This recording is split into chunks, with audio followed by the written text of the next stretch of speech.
Oddajo začenjamo z novico tedna, ki enkrat za spremembo ne govori o rivalstvu med rdečimi in belimi, pač pa o presenetljivem razpletu rivalstva med rdečimi in zelenimi. Ne govorimo o politiki, ampak o pivu. Poglejmo. Pivovarska vojna med tradicionalnima rivaloma na slovenskem trgu Laškim in Unionom se po 20 letih končuje simbolno zmago Laščanov. Varjenje ljubljanskega piva se po več kot 150 letih seli v mestece ob Savinji.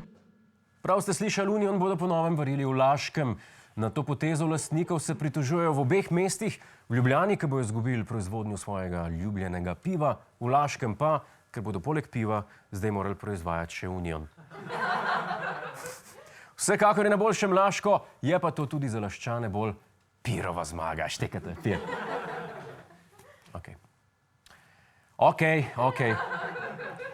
Če pa imate na mesto Uniona ali Laškega raje pivo Kozelj, ga lahko po novem kupite kar od naše finančne uprave. Ne verjamete?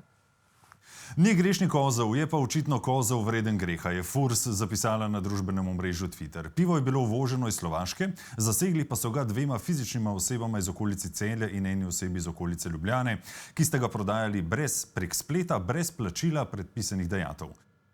Kmalu bo finančna uprava za zaseženo pivo organizirala javno dražbo, če se ne bojo premislili in rajš odprli lastnega bara. Že vidimo glas. Smo vam zaračunali preveč dohodnine? Pridite se pritožiti na našo lokacijo. Verjetno ne boste uspešni, boste pa svojo žalost lahko utopili v neobdavčenem kozlu.